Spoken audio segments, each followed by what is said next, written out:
ማርሸት ደርጮ ነው እግዚአብሔር ያደረገልኝ። አባቴ ነበረ በጣም የታመመው እና ለ3 አመት ገጠር ይታመም ነበረ። ከገጠር ወደዚህ ይዘነው መጣን።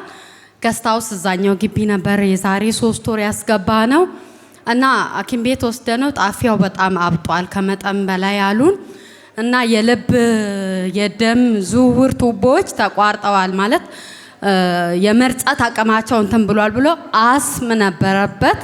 በጣም ተንፈስ ያቀተው ነበር። የሆነ ሳለ ከለሩ ይቀያየርብን ነበረ።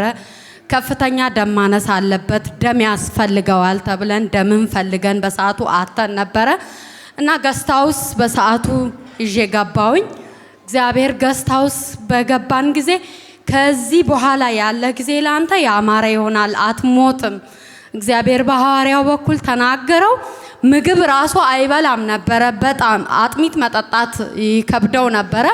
የዛን ቀን እዛው ገስታውስ ምግብ በላ፣ ውሃ ጠጣ። ያው አባቴ ሰላም ነው፣ እግዚአብሔር ይባረክ። አሁን የሚፈልገውን ነገር ይበላል፣ ይጠጣል።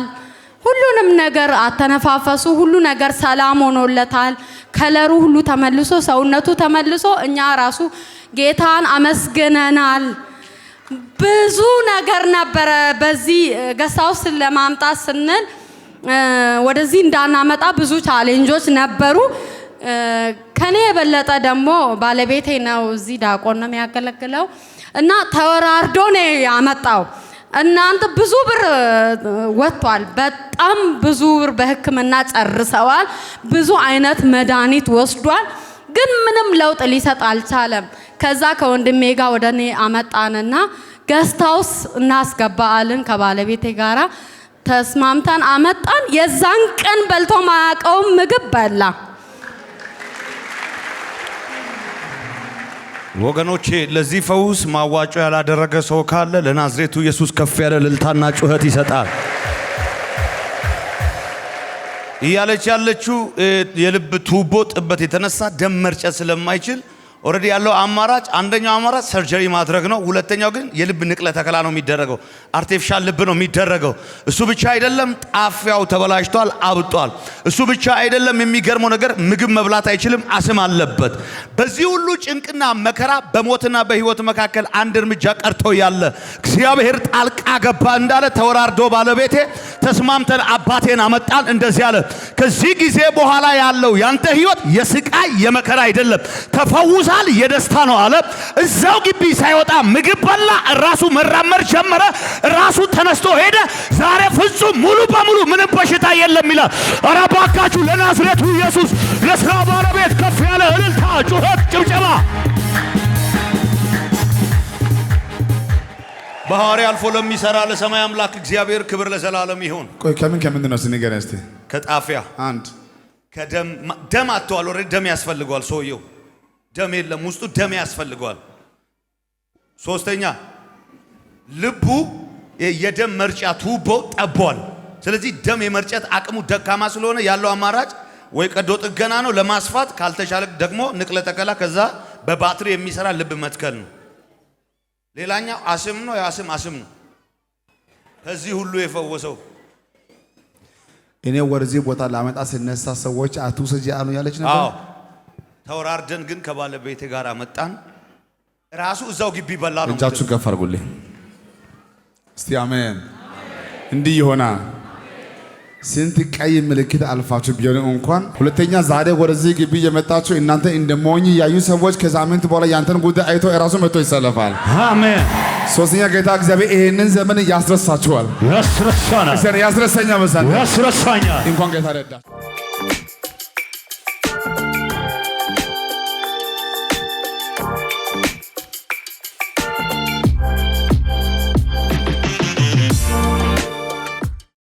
እቺት እንደዚህ አለችኝ። በጣም የሚገርም ምስክርነት ነው የሆነላትና 2016 ጥቅምት ወር ላይ ነበር ገስታውስ የገባችው።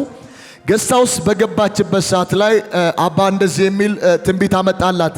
ይሄ አመት ሳያልቅ 2 ነገር ይሆንልሻል አላት። አንደኛ ወንድ ልጅ ወልደሽ ነይ ይዘሽ ነይ አላት። ሁለተኛ እግዚአብሔር ቤት ይሰጥሻል አላት። የእግዚአብሔር ሰው እኔ ለልጅ አይደለም የመጣሁት የሰማሁት እሱን ነው። ይሄ አመት ሳያልቅ ወንድ ትታቀፍ ያለሽ አላት። አመቱ ሳያልቅ እግዚአብሔር አምላክ በወንድ ልጅ ባረከኝ፣ እግዚአብሔር አምላክ ቤት ሰጠኝ ትላለች። ለጌታ ክብር አምጡለት። እቺታችን ርብቃ ትባላለች። በጣም የሚገርም ምስክርነት ነው ሆነላት። ከጌታም ውጭ የነበረች ሙስሊም ነበረች። ምትኖረው ይዘባሳ ነው። የሆነላት ገስት ሃውስ ገብታ ነው። የሚገርም ነገር በእጄ ወደ 40 ሺህ ብር ነበረኝ። ባጃጅ አሮገን ለመግዛት እግዚአብሔር ምን ይለኛል ብዬ ኢየሱስ ድንቅ ሥራ ዓለም አቀፍ ቤተ ክርስቲያን ገባው። ልክ እንደ ገባው ሐዋርያ ያለኝና ርብቃ ነሽ አይደል? አዎ። ቤትም ሰጠውሽ መኪናም ሰጠውሽ አለ። ከየት አምጥቼ ገዛለሁ ስትይ ሂጂ ገዝተሻል አላት። አሁን የሚገርም ነገር አይሱዚ ገዛው አለች በአንድ ወር ውስጥ። ኢየሱስ ያድናል። ይሄ ብቻ አይደለም፣ የራስሽም የሚያምር የቤት መኪናም ሰጠውሽ አላት። ኢየሱስ ያድናል። አሁን የቤት መኪና 00 ገዝቼ አምጥቻ ቆሜ ነው የምትለው። ለጌታ ክብር አምጡ። ኧረ ለኢየሱስ ለኢየሱስ ለኢየሱስ። ሃሌሉያ። ይሄ ብቻ አይደለም አባቴ። እንዴት ነሽ? ቁሚ እዚህ ጋር። ስላንቺ ጌታ ይባረክ። አሜን። የሚገርም ይችላል የሚያደርግ ጌታ ተናግሮ ለሚፈጽም እውነቱ ነው። እኔ ገስት ሃውስ መጣው አንተ ጋር። ከዛ አንቺ መኪና የለሽም ስትለኝ የበፊት የከሰርኩትን ነው እንደሚለኝ የለኝም አልኩኝ።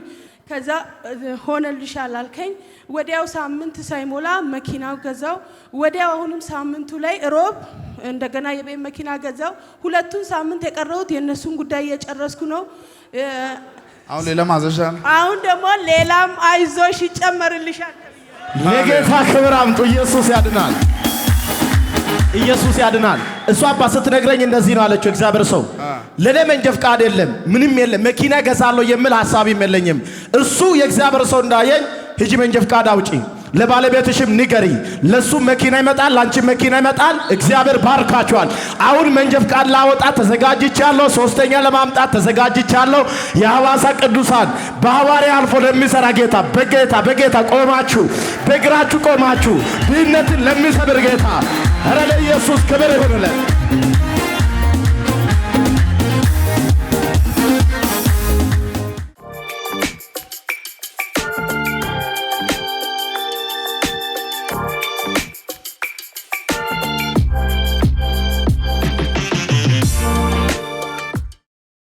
ማይጸነ ውጪ ኦፕራሲዮን ያደረጉ ያው ከአንድ ቱቦ ከሁለት ቱቦ ተነቅሎ ነው የሚጣለው። ሌላ ነገር ሁለተኛ ልጅ መውለድ አትችም አሉኝ። ከዛ በኋላ እናንተ አላችሁ እንጂ እግዚአብሔር አላለም ብዬ በቃ ሁሉም ቦታ ማለት ሲየነኩ ምን እንደነኩ አላቀም። 2 ዓመት ድረስ ደሙ እየፈሰሰኝ ነበረ። ከዛ ተራራም ሄዳለሁ፣ የት ሁሉም ቸርች ሄዳለሁ፣ ተስፋ አልቆርጥም። አንድ ቀን ደግሞ ሐኪም ቤት ተስፋ ያስቆረጡት ኑ መድረክ ኑና እግዚአብሔር የሚያደርገው ታምራት ነገር ታያላችኋል። ከዛ እንዳለ ኦሮጬ በቃ መጣው እረገጥኩ። በዛችው ቀን ደሙ ምንጭም ቆሜ በቃ ተፈወስኩ። በዛችው ቀን ቆጠርኩ ወለድኩ። መሰከረ ሰዎች ለናዝሬቱ ኢየሱስ ክብር አምጡ።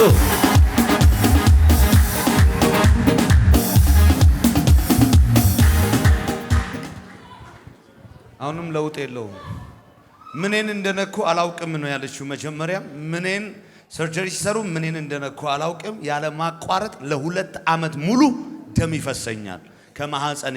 በዚህ መካከል በጭንቅ መካከል እያለው ይሄ ብቻ አይደለም ዶክተር እንደዚያ ከዚህ በኋላ መውለድ አትችይም ተብያለሁ። ይህን አዋጅ ይዤ ያለው በዚህ ጉባኤ ላይ ቆሜ ሐዋርያው እንደዚህ ያለ ኑ ወደ እኔ ሮጣችሁ ምንም አይነት ችግር ያለባችሁ ዶክተር ያወጀባችሁ ስትል ሮጬ መጣሁ። ተጸለየልኝ፣ ሄድኩኝ። የዛን ቀን የደሜ ምንጭ ቆመ። የዛን ቀን ጀምሬ ቆጠርኩኝ። ስቆጥር በ9ኛ ወር ወንድ ልጅ ወለድኩኝ ትላል። እረ ሰዎች ለናዝሬቱ ኢየሱስ ለፈውሱ ባለቤት ለተአምራቱ ባለቤት